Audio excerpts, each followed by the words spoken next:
explain them in one word. One word is control. I'll show you what I mean.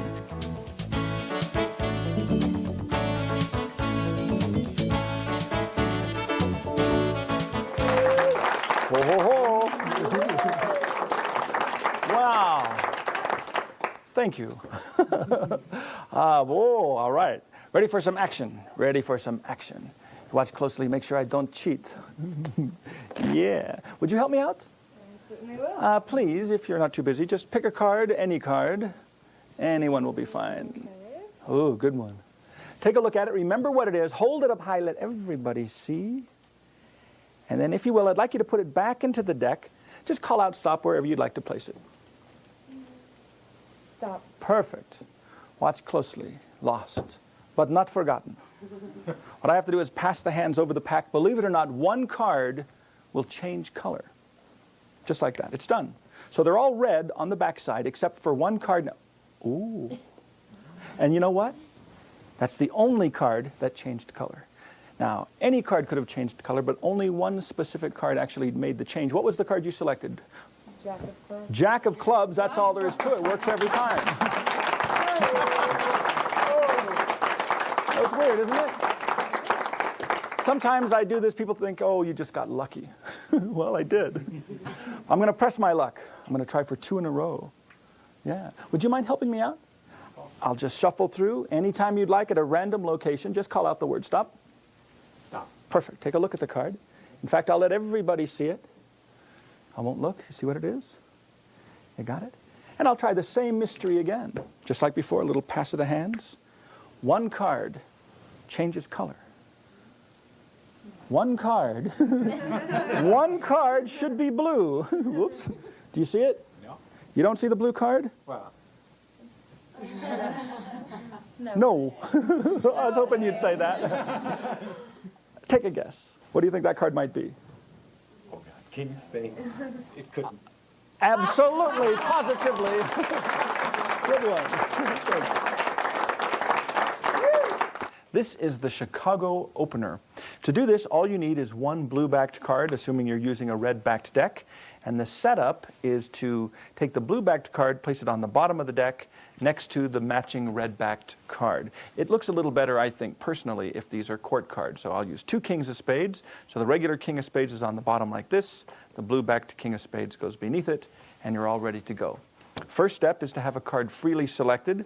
No control. It doesn't make any difference what it is. But just for contrast, let's try to get something other than a black court card. So that's the first card.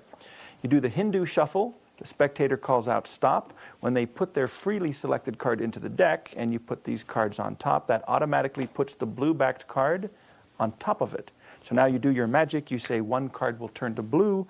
As you fan through the deck, you find the blue-backed card. The card beneath it, remember, is the selected card. As you pull these 2 cards back, you get a little finger break underneath 2 cards, so you do a double lift. And it looks like the blue-backed card is the selected card. Okay? When you deal off the top card, of course, that's the selected card. That's the blue-backed king of spades. The other king of spades is on the bottom of this packet here. So these cards go on top of the deck. Now you're ready to do the Hindu shuffle force. You just shuffle through the deck. The spectator calls out stop. Square them up. Say, look at your card. Remember it. And we'll try the same mystery again. A little magical gesture. One card should be blue. You look through the deck. You cannot find a blue-backed card. It's kind of fun to say, does anybody see the blue-backed card? Most people will say, nope, don't see it at all. Finally, somebody will say, oh, there it is. And sure enough, you say, what was the second selection? They'll say the king of spades. And that is the Chicago opener. Happy birthday. What a wonderful day. What a wonderful day to celebrate, say, someone's birthday. Does it happen to be anybody's birthday here today? My birthday. Is it really? Oh my God, what are the odds? Let's see, 1 out of 365. That worked out very well. It's your birthday, and what is your name? My name's Hannah. Hannah. Hannah, okay, Hannah, if you've got a moment, I'd like to show you a very special happy birthday card trick. Are you ready? All right, now you play a very important part in this mystery. I will go through the cards very slowly and fairly, just like this. Anytime you'd like, just take out any one that you'd like. Ooh, good one. Take a look at it, Hannah, and in fact, hold it up. Let everyone see what it is. I won't look. Is it a good one? All right, excellent. And let me have it back in the deck, oh, say about halfway down. Now watch. No moves. Lost in the deck. In fact, just in case you think I was counting, I'll shuffle the deck. Make sure I don't cheat. What? That looks fair. Am I acting guilty? I have a guilty conscience. Hopelessly lost in the deck, and because it is your birthday, I'm going to find your card in a very special way. Perhaps we can all join in and sing Happy Birthday. What do you think? Are you ready? Hannah. At the count of 3, me, me, me, me. 1, 2, 3. Happy birthday to you. Happy birthday to you. Happy birthday, dear Hannah. Happy birthday to you. And Hannah, what was your card? Happy birthday. Wow.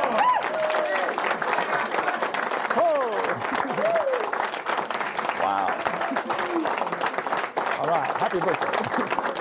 This is the happy birthday card trick. Very, very easy to do, but very effective. First thing you do is you have a card selected. Let's use the 2 of diamonds. But in the act of having the card selected, you slowly spread the cards from hand to hand. You spread off 3, 3 more, 3 more, that's a total of 9. Then you in-jog the 10th card. Now this is done as you say, would you please reach into the pack, take out any card you'd like. They make the selection. Now you close up the deck, you lift up on that jogged card, and that's where you cut for the return. The selected card is returned to the deck, close it up, so almost automatically the card is controlled 11th from the top. Now it needs to be 21st from the top, so now you do a quick overhand shuffle, and you run 10 cards one at a time like this. You cut about half from below, and you run 1, 2, 3, 4, 5, 6, 7, 8, 9, 10 cards, in-jog the 11th card, then shuffle off. All you have to do now is cut at the in-jog, complete the cut, and right now the card is at the 21st position, exactly where it needs to be to sing the happy birthday song. Watch. Happy birthday to you. Happy birthday to you. Happy birthday, dear Allison. Happy birthday to you. And the 21st card will be the selected card. All right.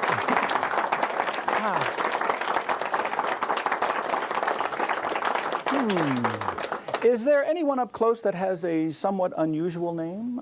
Somewhat unusual? No? Lauren? Ooh, that's a good one. But don't tell me what it is. Actually, I'll tell you what. Let's do this. I don't know your name, but don't tell me. Okay. All I know about it is it may not be unusual. Right. But remember your name. Don't forget your name. What I'm going to do is I'm not going to ask you. The reason I have to do this, I know that's asking a lot. Right. But this is a very interesting mystery that works with anybody's name, no matter how long or short it may be, no matter how unusual it is, and I do not need to know that name in advance. Now, I don't happen to know your name, so we'll try it with you. If you will take out any card from the deck, please. And remember what it is, of course. Let everybody see. That's right. And our friends over here, of course. You haven't forgotten your name yet, have you? No, not yet. All right, good. Just testing. And let me have it back. Watch closely. Oh, man. Look at that. Hopelessly lost. Now that the cards are thoroughly shuffled and on the table, for the first time, please tell me your name. David. David. You're right. That's not too unusual. Right. David, that's D-A-V-I-D? Yes. Watch closely. D-A-V-I-D. Off the top. I eliminate the rest of the deck. I'm assuming that the card you selected is one of these cards. And to find it, I'm going to spell your name. D-A-V-I-D. And eliminate the last letter every time I do it. Until eventually, we only have one card left. I'll show you what I mean. D-A-V-I-D. We eliminate that one. D-A-V-I-D. We eliminate that one. D-A-V-I-D. Eliminate. D-A-V-I-D.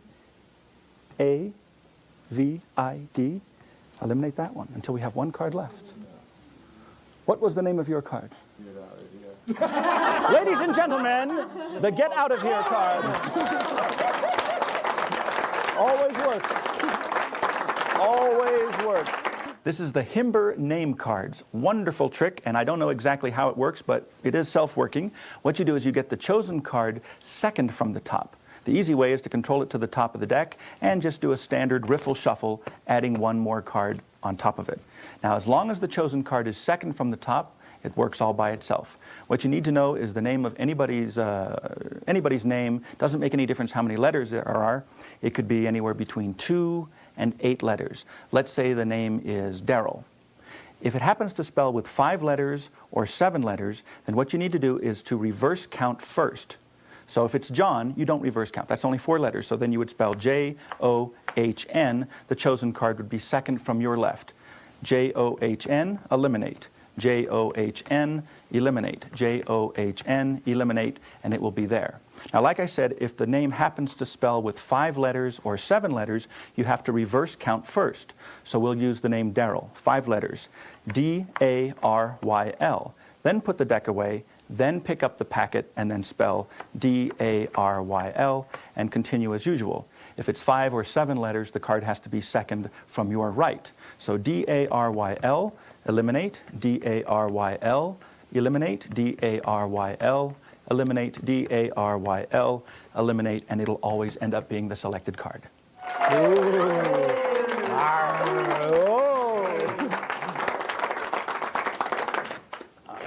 I'm going to go over the edge.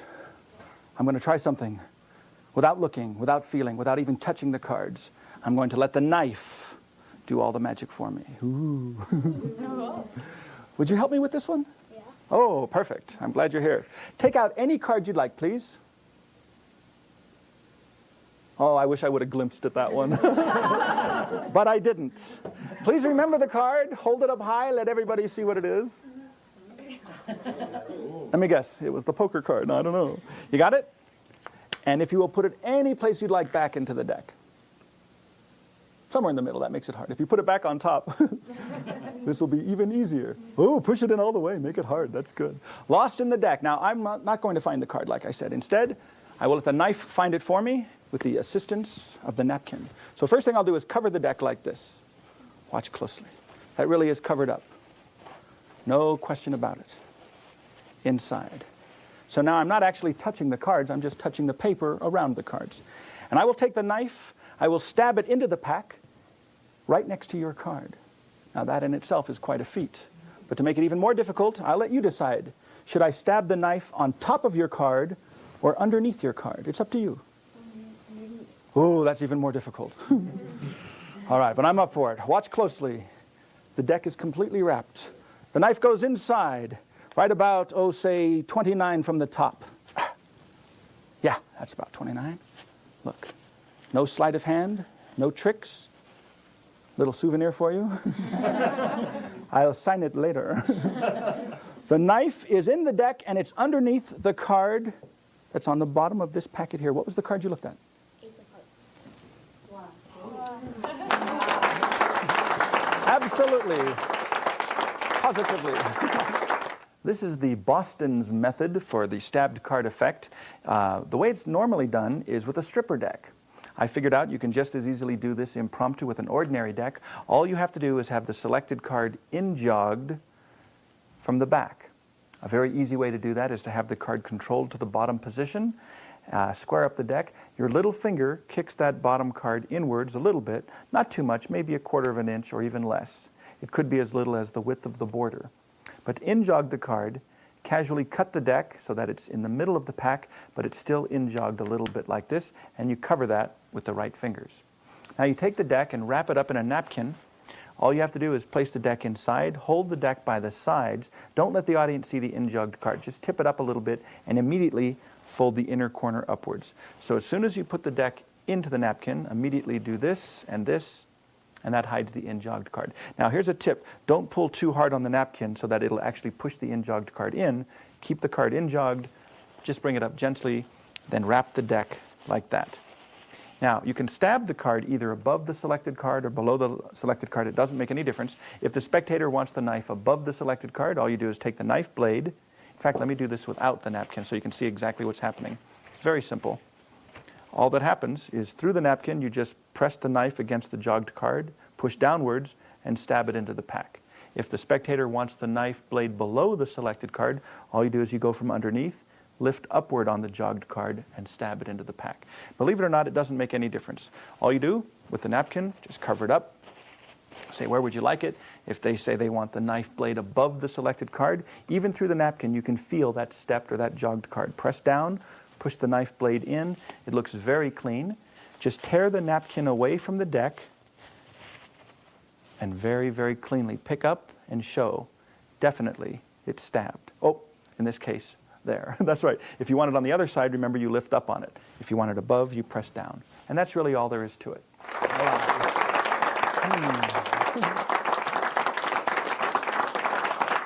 Wow, thank you. Well, I'm going to let you in on an inside secret. I play a lot of cards, a lot of poker. And with practice, you can actually tell, you know about a poker face? I know about the poker voice. I can tell just by somebody's voice whether they're lying or telling the truth. Is there anybody here that plays high-stakes poker? Yeah, I do. Wow. Let me guess.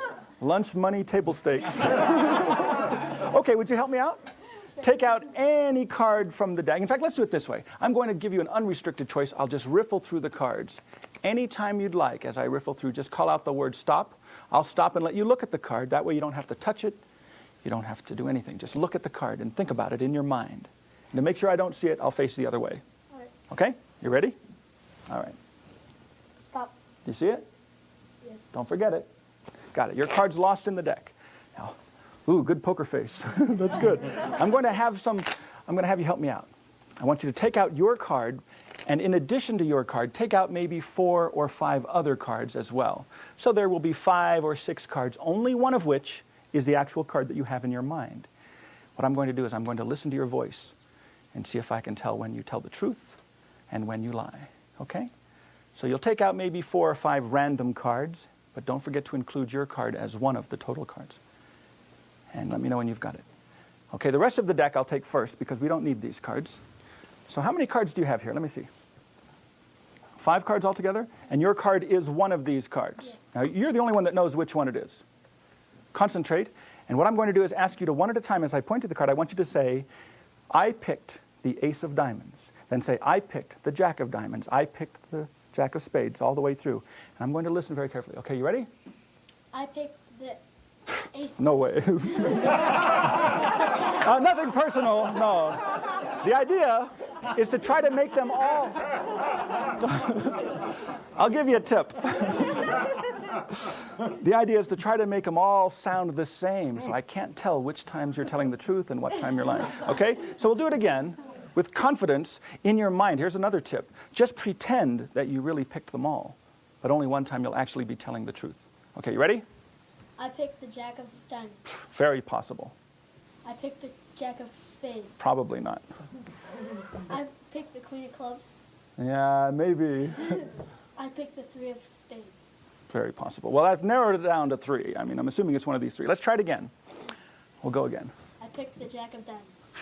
Well, you've had practice, so I got to take that into consideration. I think it's possible. I picked the queen of clubs. Nice try, though. I picked the 3 of spades. Very possible. Well, it's down to 2. Here's where the tension mounts. We're going for the big buckolas this time. You ready? I won't even look at your eyes. That's too easy. That's a dead giveaway. I picked the jack. Tell me the truth. Was this your card? Yeah. Nice try.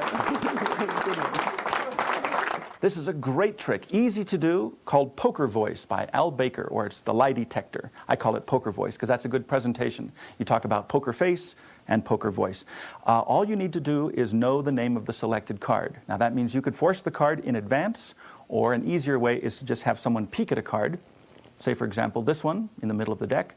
Hold the little finger break, and in the act of shuffling the deck, you just look at it. I know now it's the queen of spades. Shuffle it into the middle, hand the deck out to the spectator, and you say, take out your card and 4 or 5 other cards. That's exactly what they do.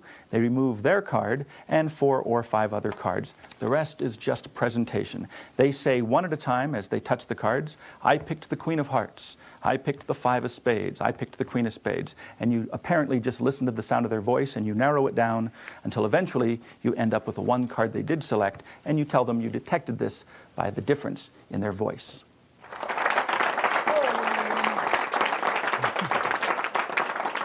There's an old rule. It's an old rule in magic, and it's a con man's thing. They say, never bet on a sure thing. It's a good rule to live by. Never bet on a sure thing.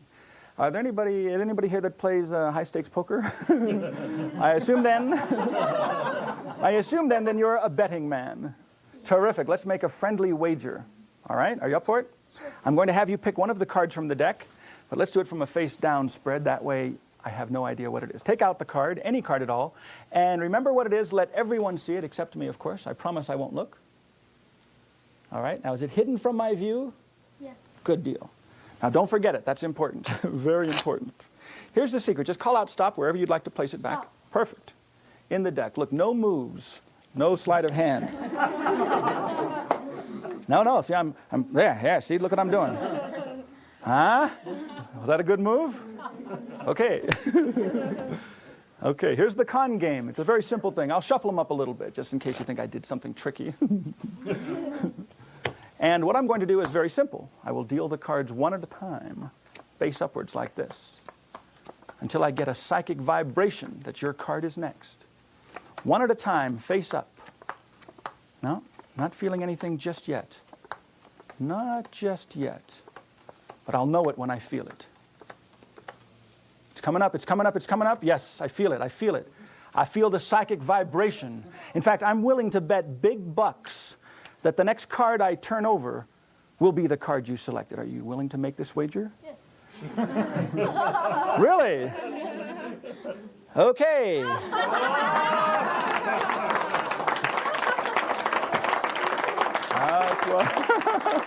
For the Circus card trick, very, very easy, but very strong. All you need to know is a key card. So let's use the 2 of diamonds as the key card. It's on the bottom of the deck. Any card is selected. Doesn't make any difference what it is. You just do the old Hindu shuffle. You say call out stop wherever you'd like to place the card. They call out stop. Their card goes in. These cards go on top. That puts the key card on top of the selected card like that.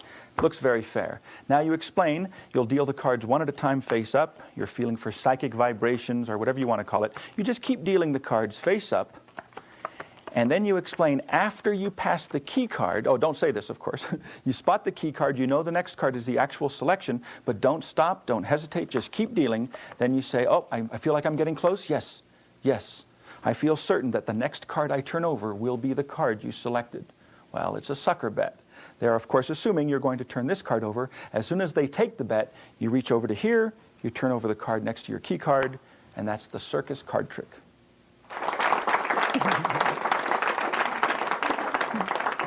I'd like to introduce you to my very special friend.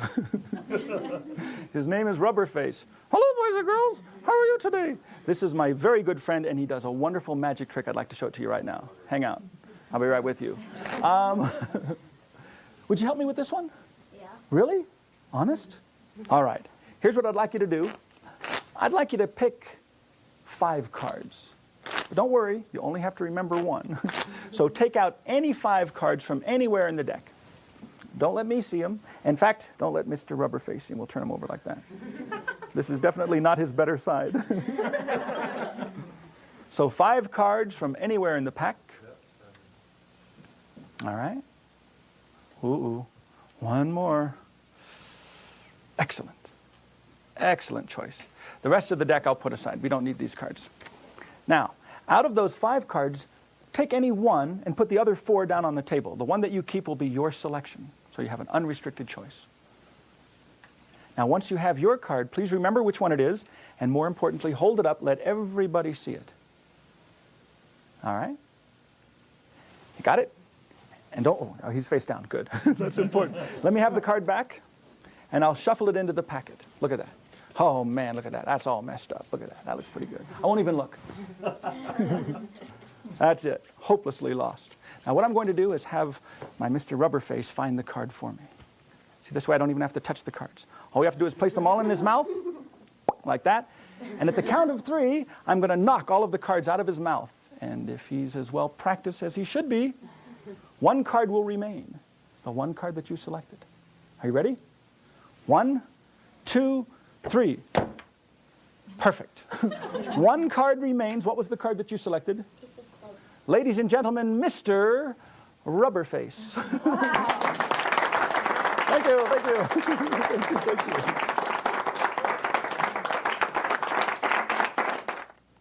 For Skullocation, what you need is some kind of rubber animal or rubber face, something that will actually hold a small packet of cards. Now, sometimes I'll use the rubber face like this.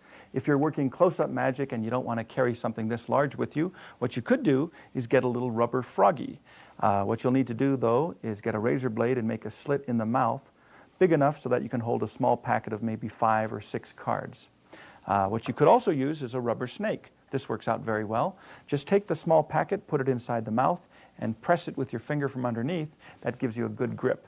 Now the trick is you have a card selected from the packet. Let's just use the Queen of Spades. Say put it back into the group. Just cut 2 cards in the one hand, 2 cards in the other hand. The selected card goes in the middle. Then with a simple shuffle, you take off 2 cards, throw the rest on top. That means the selected card's now on the top. When you shuffle a second time, your left thumb takes the selected card to the bottom. And now you can do several other shuffles. As long as your left fingers keep pressure on the chosen card on the bottom of the packet, your right fingers can pull the cards from the middle. That's the chosen card. It stays on the bottom. That means you can give the packet several shuffles, and that will always keep the selected card on the bottom. When you're ready for the revelation, all you do is you open up the mouth of the snake or the rubber face or the little rubber froggy, put the cards inside, and with a little bit of pressure from underneath, you'll hold the entire packet. With your other hand, you hit the packet pretty hard. All of the cards should fly free except for the bottom card, like this, and there it is, Skullocation. Oh, this is good. This is a very strange thing. Even I don't know why this works. I've seen it hundreds of times and I don't know why it works, but it does. Allow me to demonstrate. Are you busy? I'm not busy. Would you mind helping me? We're going to do something very strange. I'd like you to first of all sign your name or your initials in one of those labels. They're little sticky labels. And what we're going to do is to take the sticky label and place it onto the back of any card from the deck. So what I need to have you do next is to pick a card, any card from the deck. But unlike any other magical card trick, nobody gets to see what it is. Nobody looks at it. Nobody. Just slide one out at random, but keep it face down. Even you don't get to see it. Leave it on the table. Okay. So that's an unknown card. Okay. The only way we can identify that card is by placing this sticker on the back. Even I won't look at it. See, if I looked at it, then I would know how it works. But I don't want to know. I'd like to keep it a mystery. So there's your card. And I would like you to place the card back into the deck. Anytime you'd like, just call out the word stop. Stop. Perfect, face down. So nobody knows the card. All we know is that we can identify it from the back because it has the sticker with your signature. All right? Now it's time to find it. Watch closely. In fact, I'll even shuffle them to make it even more difficult for you because you're the one that's going to find the card. Are you up for it? Yeah. Watch closely. I'll make a big spread as best as I can. That's about right, like this. That's pretty good. So they're all visible. Where's the pen? Oh, the magic pen. This is the moving pen. This is the pen that you used to sign the sticker. As I go across the tops of the cards like this, anytime you'd like, just call out the word stop. Stop. Here, Yeah. I will go straight down. Now think about this for just a moment. You selected a card. Yeah. The only way we can identify that card is by the sticker on the back with your signature. The cards were shuffled, they were spread face up, and I asked you to call out stop at any position or any point in the spread. That's exactly what you did. Now you could have said stop at any one of these cards. Yeah. Anyone at all, and anyone who's counting, as I go through, at the end of the count, there will be exactly 51 cards. You might have noticed that there is not a sticker on any one. That can mean only one thing, and like I said, I have no idea how this works. All I know is that it always does. Always. That's it. This one is called the moving pencil. Wonderful effect. All I can tell you is it takes confidence. And that confidence comes with practice and success. A card is selected, nobody knows what it is. In fact, I'll do it again. There's the card, no one has any idea what it is. You put a mark on the back, a signed sticker is good. And then all you have to do is have the spectator replace the card into the pack. You do not know the selected card, but you do know the bottom card of the deck. That will be the key card.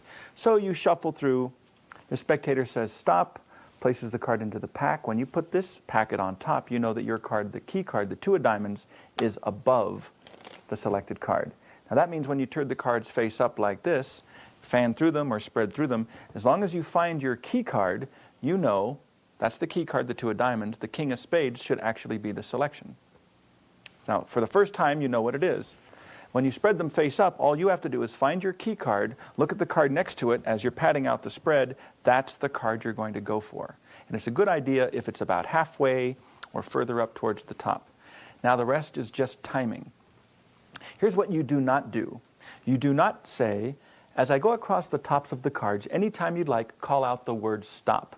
If you do that first before you even start the action, the spectator might say stop at the first card, the 5th card, the 10th card. They might say stop any place.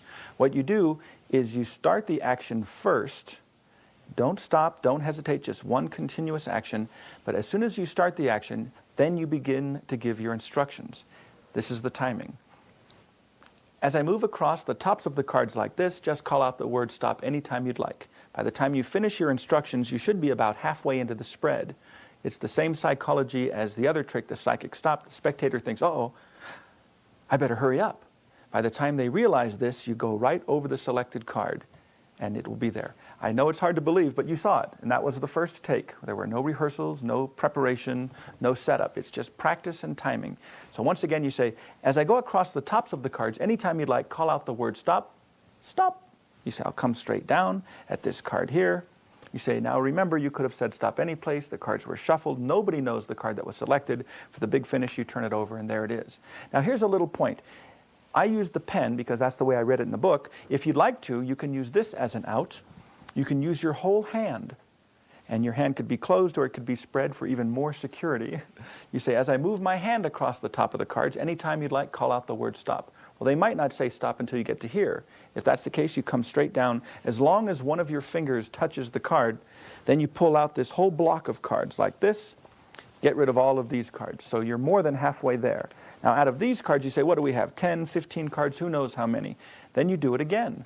Spread them out. Say, this time I'll use my hand like this instead of that. You say, just call out the word stop from the other end. They say stop. It's over the card. If you miss again, you can do it this way and stop over 3 or 4 cards. The point is, it just takes confidence. You keep doing it till you have 5 or 6 cards or 4 cards. Then you position it in the magician's choice position using magician's choice or elimination. Eventually, you will zero in on one card. That will be the selected card. But that method is hardly ever used. With just a little bit of practice and a little bit of confidence, timing, you can get it virtually every time.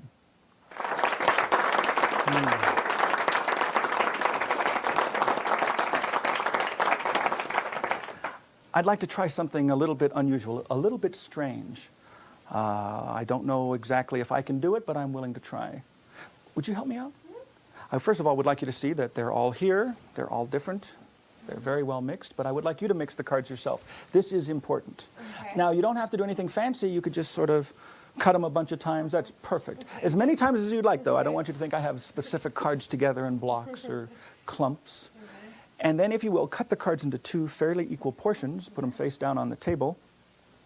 One of the packets I will place in my pocket. The other packet you will use. Now, I'd like you to decide which is which. Which one should I put in my pocket?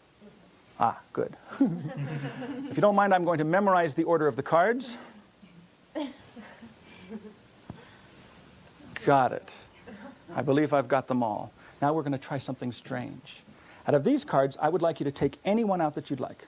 You may search through and take out a particular favorite, absolutely. Or you may choose one at random. As long as you're satisfied, it's your choice. And when you pick one, place it face up on the table. Ooh. Face up, please. The 7 of spades. Now let me show you something. You could have had any one of these cards, any one you wanted. You pick the 7 of spades. What I'm going to do is reach into my pocket in the other packet that you shuffled, the order of which I memorized, might I add. And I'm going to attempt to remove first a spade to match the suit of the card you selected. A spade. Now that's a club. That's a heart. That's a spade. A spade. Wow. Yeah. Now that's weird, but you might think, well, 1 out of 4, you could have gotten lucky, but I would have bet up to $1. Now comes the hard part, the suit. I don't recall, quite honestly, I don't recall any 7s in the packet I've got. So I'm going to have to do it the hard way. I'm going to have to bring out cards that will add up to 7. I've already got 4 so far, so all I need now is, if I can find a 3, I don't think there was a 3. There was an ace, I know, and there was a 2, or where was it? Well, the ace was 18th from the bottom. Yeah. And the 2. Boy, if I can find a 2, that will be the end of it. I will have found a spade and values that add up to your value, a 2. Oh, that was easy. Third from the bottom. Third from the bottom. That's it. Works every time. Yeah, works every time. Oh, man. The secret to the secret mathematician is you need 4 cards prepared in advance. You need an ace, a 2, a 4, and an 8. And make sure that the suits are different. Now, just remember, I use clubs, hearts, spades, diamonds. An easy way to remember this suit order is the word chased. C-H-A-S-E-D is how it's spelled. C-H-A-S-E-D. So that's clubs, hearts, spades, diamonds. Does that make sense? Remember the word chased, and you'll remember the order, clubs, hearts, spades, and diamonds. So it's ace, 2, 4, 8, clubs, hearts, spades, and diamonds. These 4 cards are placed in your pocket from the very beginning. The audience will not notice that the deck is missing 4 cards. So now the deck, the rest of the deck actually, can be thoroughly shuffled. The spectator separates the cards into 2 fairly equal portions. They pick one portion, you get the other portion. What you do is you pretend to memorize all of the cards. Yeah, got it.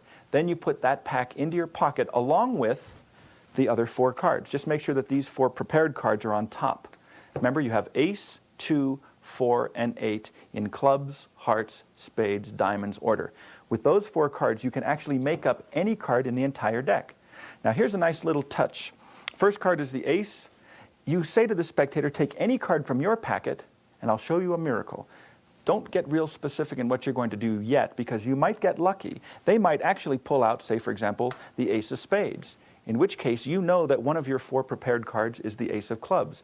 The effect then becomes, I will reach into my pocket and attempt to find the mate. You're lucky, just pull off the top card, and sure enough, you have the matching value, the matching color. It's a miracle. That doesn't happen often, but be prepared just in case it happens. If they take out another card and you don't happen to have the mate in your pocket, you know you have a spade. That would be clubs, hearts, spades, diamonds. That would be the 3rd card. So secretly in your pocket, you go clubs, hearts, spades, you remove the spade. You say, I will pull out the matching suit. Sure enough, it's a spade. Now, you have an ace and a 2 and an 8. Somehow you must come up to the value of 10. Sometimes you will need to use the 4, sometimes you will not. In this case, you don't. You'll have to use the 8 and the 2 to match the value 10. So you say, well, I found the suit, that's over with. Now I need to find the value. I don't recall there actually being a 10 in my packet, so I'm going to have to do it the hard way. I'm going to find 2 cards that will add up to 10. In this case, of course, you'll use the 8 and the 2. You reach into your pocket, you know that the 2nd card is a 2, so you pull that one out. You say, well, I have a 2. What I need now is an 8. Well, now you know that the 2nd card is an 8. You pull that one out. 8 and 2 adds up to 10. That's the value. There's the suit. That's the suit. It's the secret mathematician. Try this yourself. Just get these 4 cards. Here's a good way to practice, by the way. Take out the 4 cards, ace, 2, 4, 8. Take any card at random from a deck and see, what do you do? Well, that's what I just did.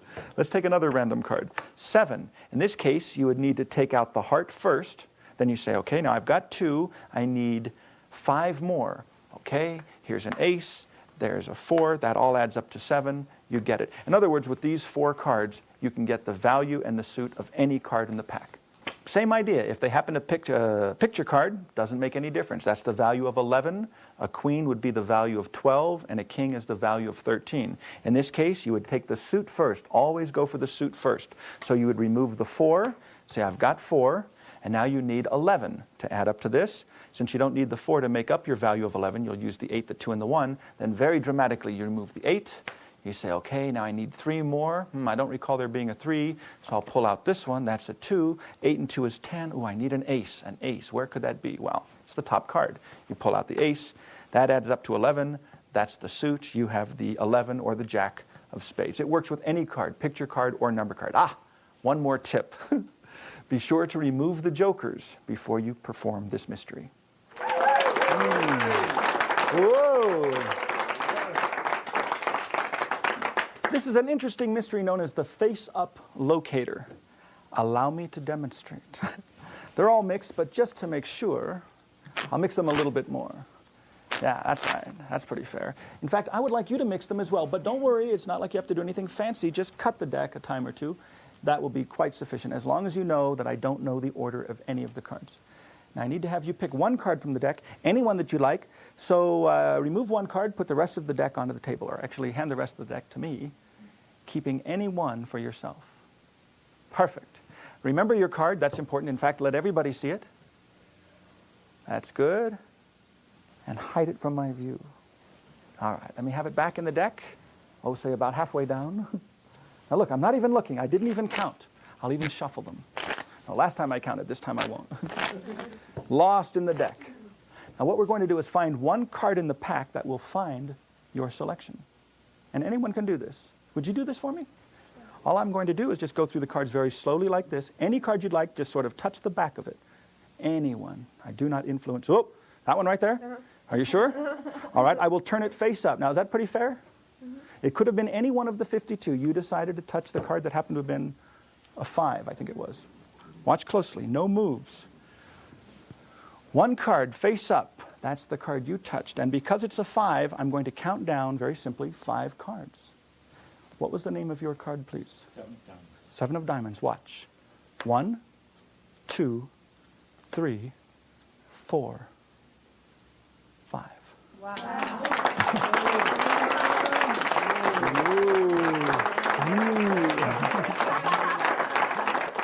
For the face-up locator, what you do is you control the card to the top of the deck. Now, once it's on the top of the deck, you basically write it underneath the spread. Now, that means you just take the top card into your right hand and then spread the cards from the deck above it. Of course, you want to hide this underneath the spread. It doesn't make any difference where the spectator says stop. You stop, turn that card face up.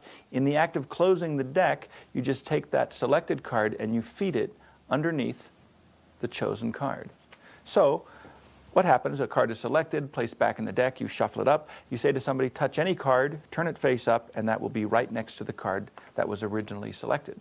That's one way to do it. Since you understand that principle now, you can actually do this as a countdown effect. The selected card is controlled to the top of the deck. Remember, you just say, as I go through, anytime you'd like, just touch any card you want. All this time, the selected card is being fed underneath the spread of cards. As soon as they touch a card, you can turn it face up. In this case, it's a 9. If you want to, you could take 3, 6, 9 cards, then load in the selected card. By doing this, you say, now remember, your card was lost in the deck. You touched a card at random. In this case, it happens to be a 9. So let's count down 9 cards. You can go 1, 2, 3, 4, 5, 6, 7, 8, 9 cards down the selected card. Yeah, you. No, it's your turn. I've been keeping track. Any card you'd like, please? Just pick one. That's good. All right, please remember it, of course, and place it, in fact, actually let everybody see it first. Then I'll let you place it back into the deck. And where it goes is entirely up to you. Oh, perfect. All right, now that's pretty fair so far. Here comes the magic.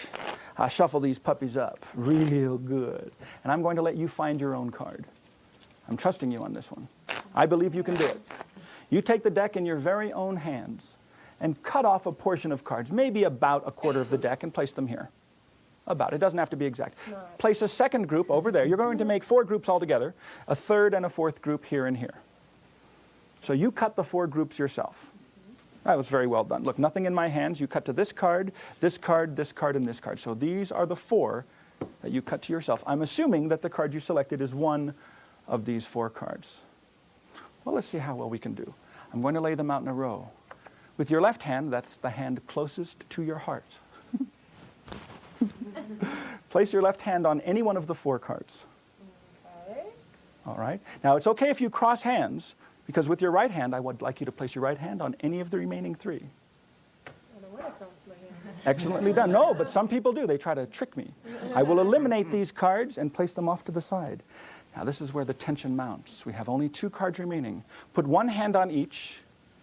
Close your eyes. You can cross or uncross it entirely. Trust me, if you cross them, it might be a little bit more difficult. Okay. Oh, good. It worked. I want you to relax, and whenever you feel like it, lift up either one of your two hands. Only one? Only one. Excellent. Now think about this. We have eliminated 3 of the 4 cards. But to begin with, the 4 cards that were originally selected were randomly chosen by you in the first place, by your cuts. What was the name of the card that you selected at the very beginning? Jack of clubs. Wow.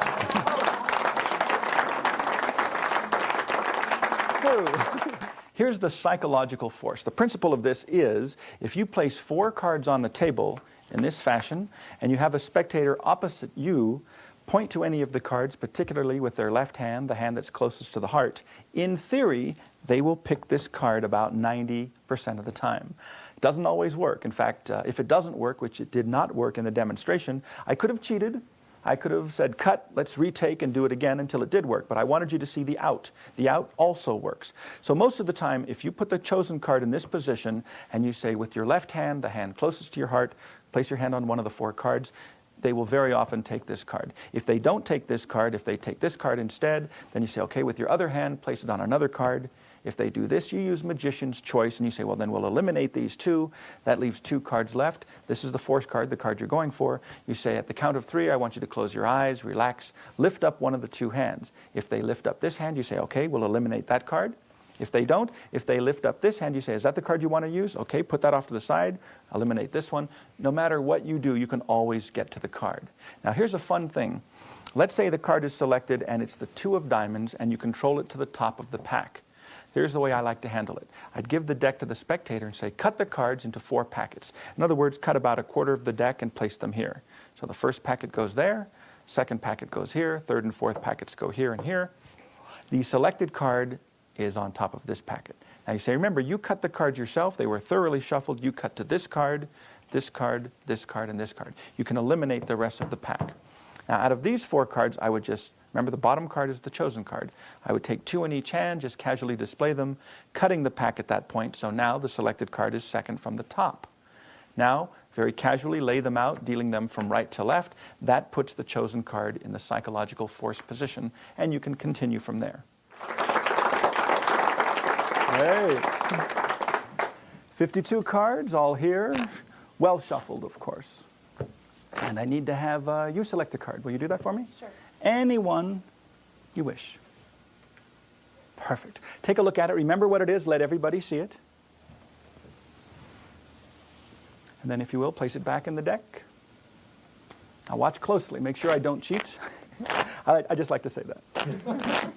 All right, I'll even mix them up like this, the old-fashioned way. That's a good way to shuffle. Now, I'm going to have you find the card. Okay. I'll help you out, though. Let's make it pretty easy. I need to have you name any number, but not too big, not too small. Say between 5 and 10. 8. 8. Watch closely. The cards are on the table. You picked the number 8. If you'd like, you may change your mind, No, I like 8. or you may keep the mind you have. 8. 8 it is. Watch closely. Off the top of the deck. 1, 2, 3, 4, 5, 6, 7, 8. 8 cards. 8 cards only. And out of all the cards you could have selected, what was the one that you picked? 3 of clubs. Wow. This is the card at the selected number. It's not any selected number. It's between 5 and 10. The secret is you control the card to a position 7th from the top. One easy way to do that is to control it to the top. I'm going to leave it face up on purpose. Then you overhand shuffle, running 6 cards above it. So it would be like this. 1, 2, 3, 4, 5, 6. In-jog the 7th card and shuffle off.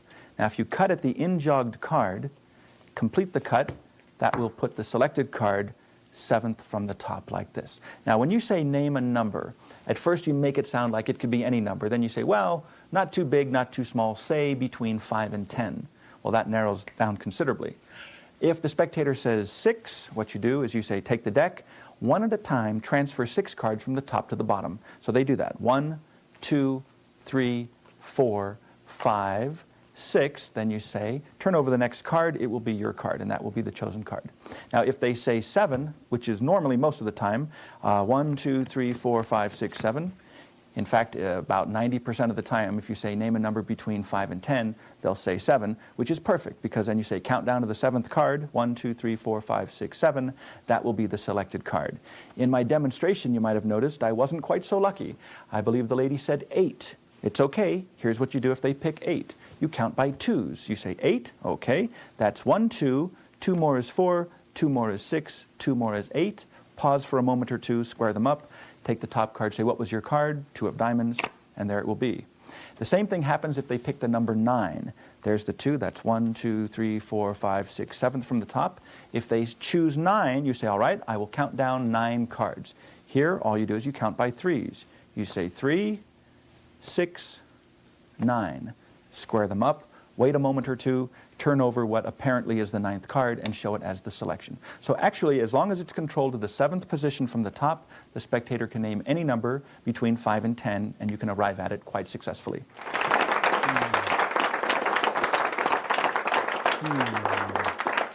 I believe you have the power. Right. I do, I believe it. I believe it. Take any card from the deck, any card at all. Remember what it is, of course, and let everyone see it, except me. And then, if you will, place it back into the pack anywhere you'd like. Ah, perfect. Oh, yeah, leave it sticking out. That makes it easy. No, even if it was sticking out, I'd shuffle them up a few times like this, making it extra difficult. Yeah, that's pretty fair. I'm going to let you find your own card. Okay. Really? Absolutely. All I'm going to do is I will deal the cards one at a time off the top. Now, you make sure I do deal them off the top. Anytime you'd like, as I deal them, you may call out the word stop. Now, it's entirely up to you. Stop. Now, do you want this card added, or do you want me to stop right here? It's a tough choice.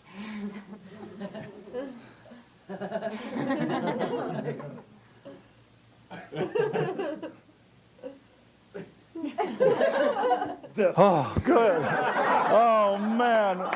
Oh, I was so worried you were going to say, add the card. Now, of course, you could have said stop at any one of these cards. You did not. You could have said stop at any of these cards. You did not. You said stop at this card here. What was the card you actually selected? Perhaps the 2 of clubs. That's good. 2 of clubs. Oh, well, that works. Spectator stop. This is the Jimmy Grippo method. I remember seeing him do this on television. Great, great idea.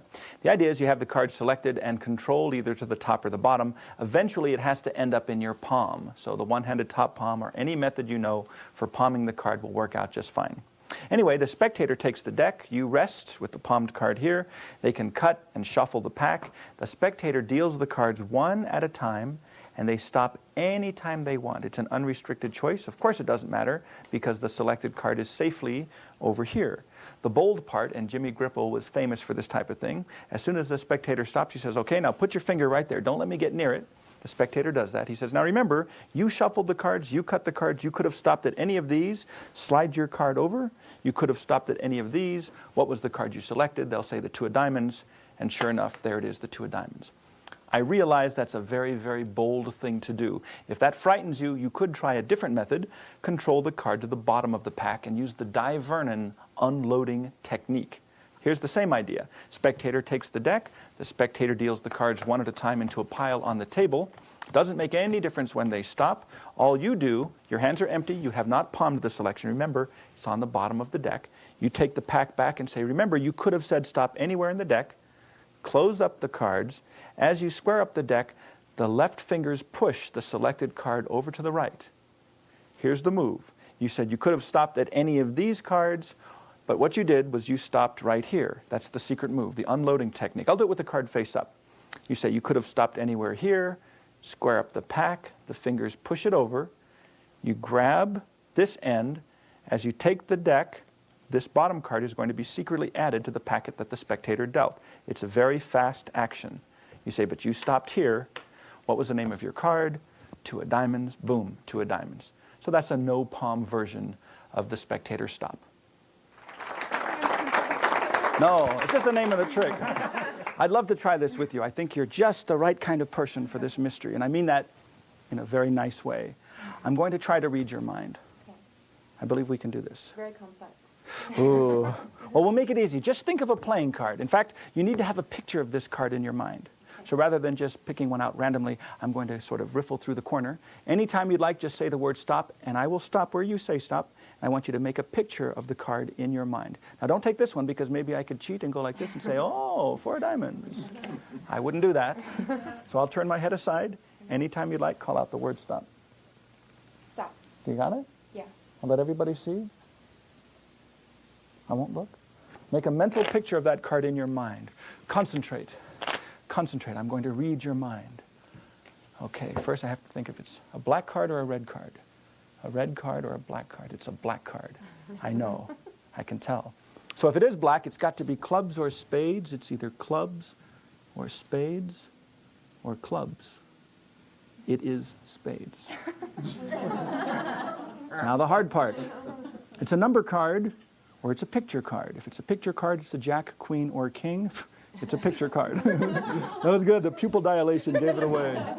So it's a picture card. It's a spade. It's either a jack, a queen, or a king, or a queen or a jack, or a queen. It is the king of spades. Is that right? Oh, oh, oh, man. This is simple mind reading. It sure is. Mind reading at its simplest. You could force the card. The Hindu shuffle force would work very well for that. Just have the card on the bottom. Spectator says stop at any point. You stop. You say look at the card. Form a mental picture in your mind. Then you tell them what it is. That's a simple way to do it. If you'd like to have a freely selected card, you could just as easily glimpse at the card with the peek glimpse. Turn your head aside. The spectator says stop any place. Looks at the card. Remember, hold the little finger break.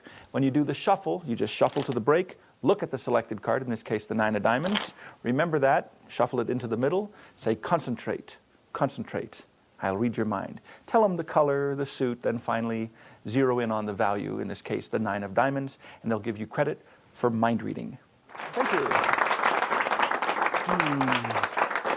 I'm going for the psychic vibrations now. How about over here? Okay. Will you help me with this? Sure. Because this is a prediction. I'm going to attempt to predict the future. Since you do such a wonderful job shuffling, would you please? Okay. Shuffle them thoroughly. Right. That's good. Ooh. Whoa, that was a tricky maneuver. That was good, boy. Okay. I hardly ever. Okay. Now, not that I don't trust you, but I'll give him one more quick little shuffle, just to make sure. I'm going to predict the future. Got it. Don't look. That would be cheating. Now, this might be a little difficult to understand, but yeah, that looks pretty good. I have predicted the future. I need your help. Okay. The cards were shuffled. I need you to stick this business card into the deck, but keep it facing this direction. Okay. And you may place it anywhere into the pack that you wish and leave it protruding about halfway. Now that's a good spot. Are you happy with that? Yeah. Now remember, you shuffle the cards, I shuffle the cards, you place the business card anywhere into the deck. Now that I've already written the prediction, I guess it's okay to show you what it says. It says, I know it's hard to see, but that's a 5 and kind of a spade-looking thing. And that's an A, and that sort of looks like a what? Diamond. A diamond. So that's a 5 of spades and an ace of diamonds. Remember, you shuffled the cards, I shuffled the cards. You placed it anywhere in the pack. It happens to be between these two cards.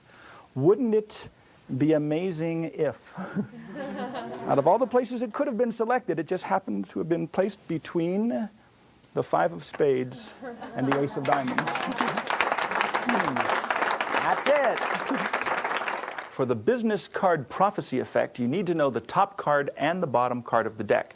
Usually, I allow the spectator to thoroughly shuffle the pack at the beginning, then just to make sure I give the deck one more shuffle myself. This is where I get those 2 pieces of information.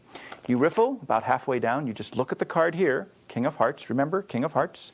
Shuffle the cards, starting the shuffle with the upper packet, so the King of Hearts will be on the bottom.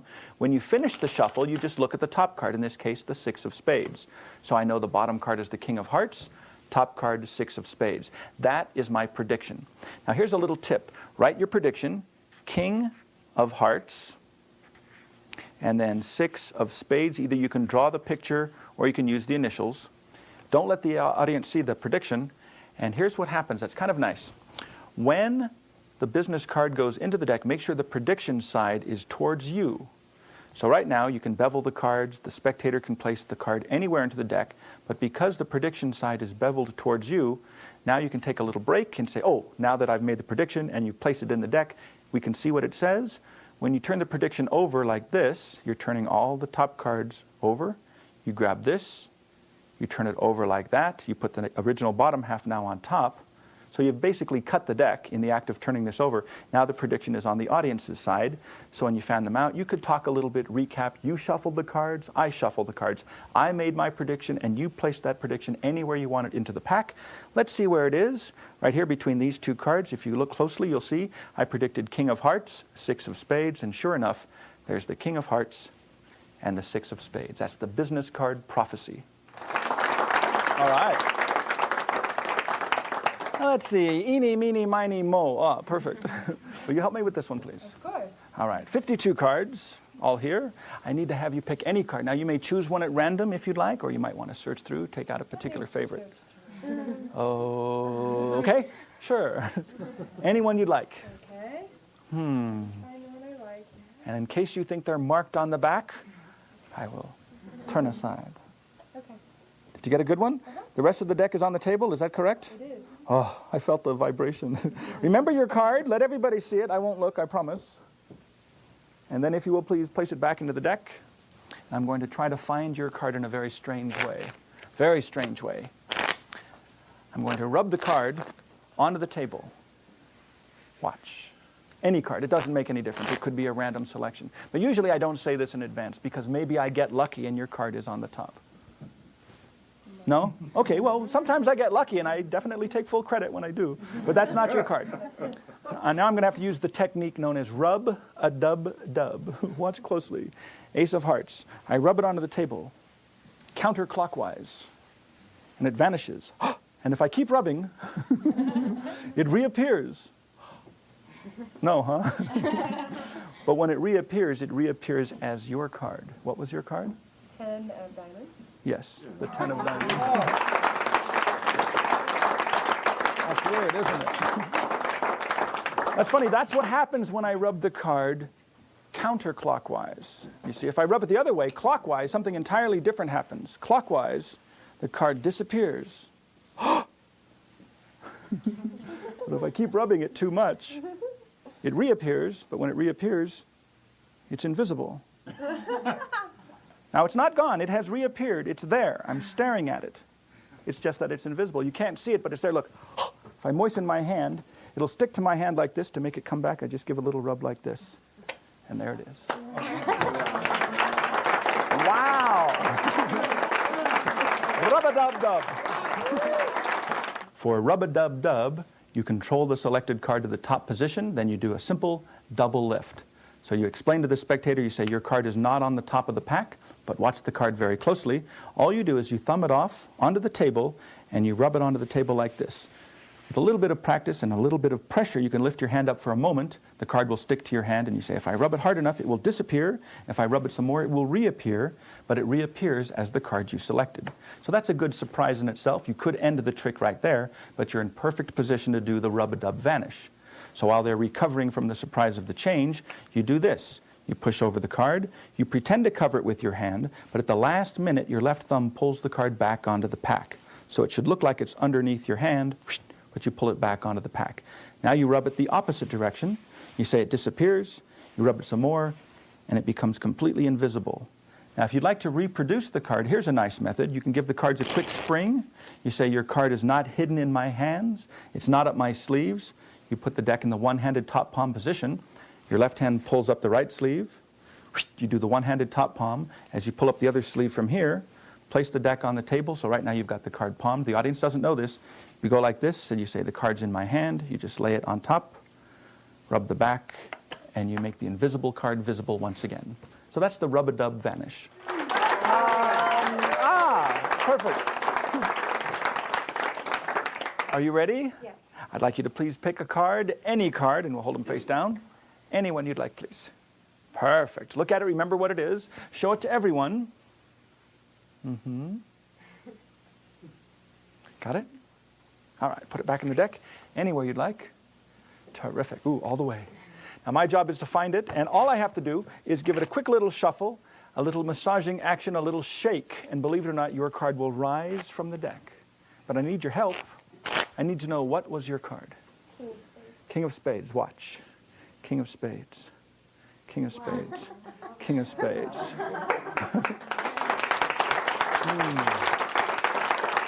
King of spades. This is the rising aces.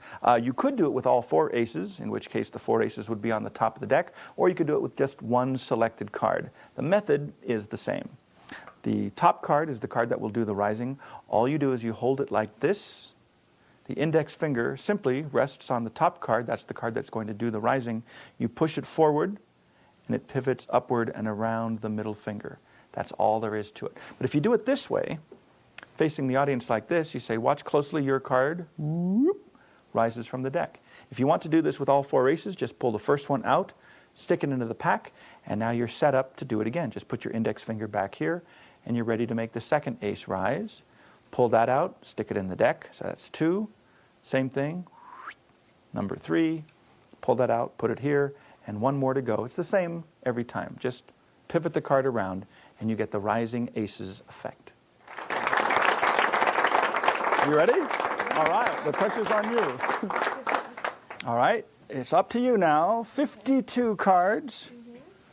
I'd like you to pick any one you'd like. Now, you may just choose one like this, but then I would know what it is. Exactly. Makes it easier. Yeah, it sure does. All right, all right, all right. No argument from you. All right, you take the whole deck. You may search through them if you'd like. Take out any one you wish, and then hand me the rest of the pack. But do keep your selection, please. I know, tough choice. So many pretty colors. There's high cards, there's low cards. Did you get a good one? All right. Ooh, good face. That's good. Let everybody see your card. All right. And then, if you will, please, as I go through the deck, let me have it back. I won't look, I promise. Lost. In fact, I'll even shuffle the cards. Ooh, you're watching too closely. Oh no, the pressure, the pressure. Actually, like I said, I'm not really going to find your card. I'm going to let you find it. And I'm going to let you find it in a way that even you will not fully understand. If I had you name a number, you might think, well, it was a psychological force, something like that. I'd like you to cut off a packet of cards, less than half the deck, but not too few, and put them off to the side. Now, you don't know how many cards are in that group. That was a totally random selection. All right, what I'm going to do is deal a nice row of cards.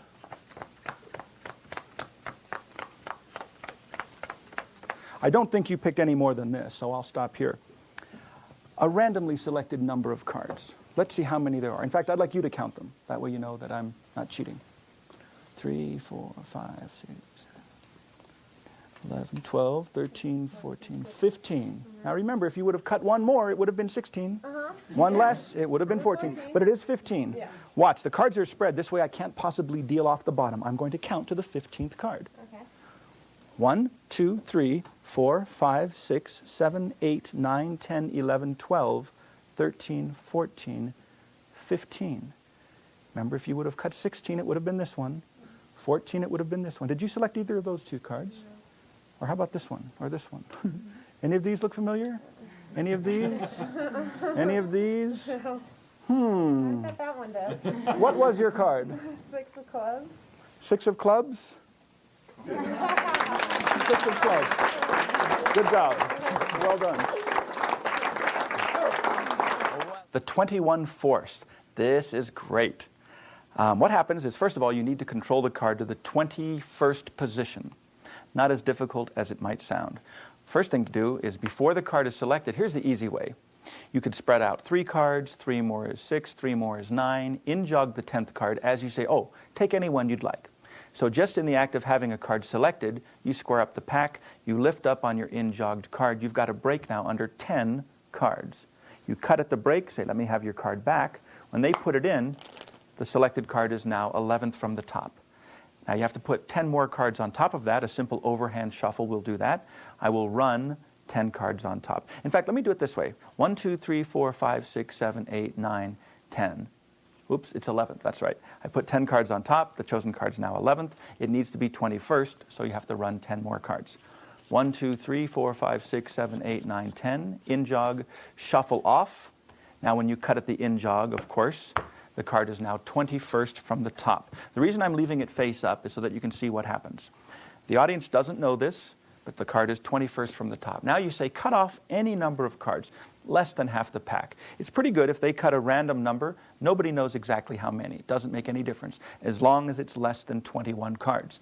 Even the spectator has no idea how many cards they cut. That's what makes this strong. Now you take the remainder of the deck and you actually deal out 20 cards in a row. 1, 2, 3, 4, 5, 6, 7, 8, 9, 10, 11, 12, 13, 14, 15, 16, 17, 18, 19, 20. This is a mathematical principle. Works all by itself. It doesn't matter what number this is. If you count from the opposite end, it will be in the proper position. 1, 2, 3, 4, 5, 6, 7, 8, 9, 10, 11, 12, 13, 14, 15, 16, 17, 18. You probably could have guessed that. 1, 2, 3, 4, 5, 6, 7, 8, 9, 10, 11, 12, 13, 14, 15, 16, 17, 18, and there it will be every time. Oh, very enthusiastic. Would you please pick a card, any card? Remember what it is, hold it up high, let everyone see it. That's good. Oh no, I wasn't looking. Yeah, right. In the deck anywhere you'd like. That's good. Lost in the pack. I'm going to try something very difficult. In the course of the riffle shuffle, by the way, this is called the riffle shuffle, I will spot your card and then pivot it out of the pack. Yeah, I know, that's what I thought. Let's see. Oh, I think it's 23rd or 24th. I'm not sure. So let me make a little minor repositioning here. Yes. Yes, yes, yes, yes. Right out of the middle. The 9 of spades. For the pivot revelation method number 1, the selected card is on the bottom of the deck. All you do is a standard riffle shuffle. Just make sure you start the shuffle with the selected card. So your left thumb would riffle off one card, that's the chosen card, then take a few cards from the bottom of the right-hand packet on top, then do a standard riffle shuffle after that. Now what you have now is just that one card from the bottom separated from the rest of the shuffled deck. Now from the inside, this is what you see. You push the shuffled packets over so that the selected card is still on the table, but now it's between the two telescoped packets of cards. All right? Now if you do this, your thumb here, middle fingers at the front, with a little bit of practice, after doing a cut, that will put this card into the middle of the deck. What happens is you will pivot that card out, around, and between the thumb and middle finger till it comes all the way through. And that is the pivot revelation. Here's another way to do the center pivot out action. You have the selected card controlled to the bottom, and it looks like this at regular speed. You just cut the deck apparently at random, and one card is pivoted from the middle, and that's of course the selected card. It does come from the bottom. You hold the deck like this. The little finger of the left hand pushes the bottom card inward. So it's in-jogged, and of course that is hidden by the fingers of the right hand like this. So the audience doesn't realize that it's in-jogged like that. Then you do a straight cut, about half of the deck, and when you cut them to the top, they are stepped forwards quite a bit. So now the in-jogged card is between the two stepped packets. Now what happens is that card will be pivoted around the thumb and the middle finger. So as soon as you do the cut, you start to do the pivot out, and it will come right out, apparently, from the center of the deck. That's it. All right. Would you help me with this, please? Yes. What I'll do is I'll just cascade through the cards like this. Anytime as I go through, just call out the word stop. I'll stop and let you see that card. All right. Okay? To make sure I don't accidentally see it, I'll turn the other way. Okay. You ready? Mm-hmm. Okay. Stop. Perfect. There's your card. I'll let everybody see. I'm not looking. And lost in the pack. Now, if I'm not mistaken, your card should be 29 from the top. That means if I do this, and this, and this, it is now 28th from the top, so I can go like that, and there it is.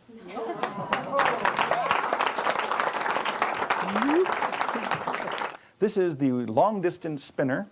All you do is you have the top card. That's the card that's going to do the spinning.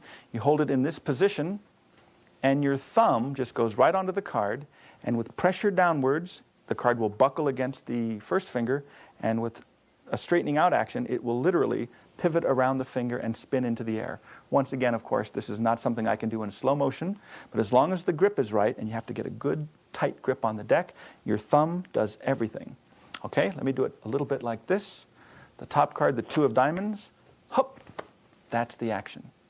When you first learn this, it might be helpful to put a rubber thumb tip on your thumb just so that you can get the kicking action down.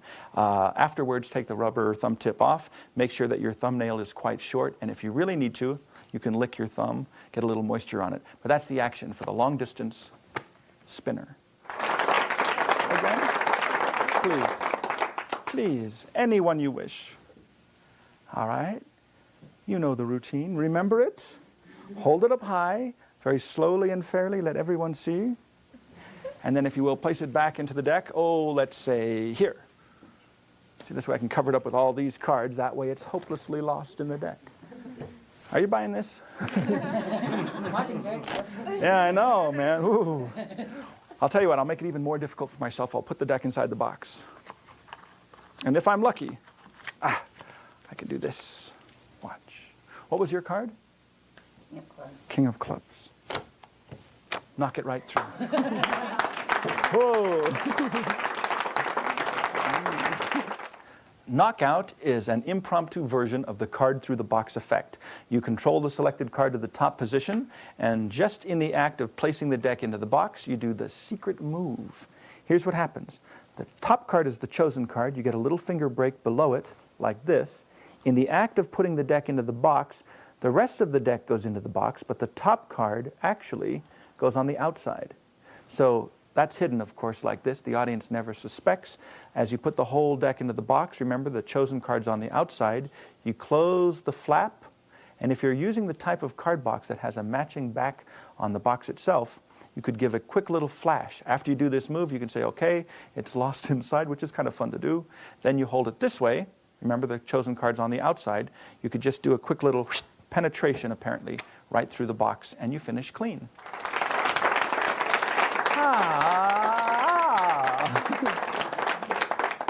I'm going to give you another inside tip, a technical term used by magicians all over the world. It's called a sandwich, a card sandwich. This is what it is. I'll use the 2 one-eyed jacks, the jack of hearts and the jack of spades. These are the private eye cards. One-eyed jacks, the private eye cards. If you have a card face down between them, that's called a card sandwich. That's what I'd like to show you. Well, I'm glad we're in agreement because we don't want to mess around with hundreds of years of tradition. I need to have you pick a card to act as the meat, or if you're a vegetarian, the cheese. So pick any card you'd like. That will be the innards of the card sandwich. Terrific. Remember it, please. Let everybody see it. Oh, wait, except the jacks. All right. And if I may have it back in the deck. There's a good spot. Right. Oh, really, that's pretty fair. Now, here's the deal.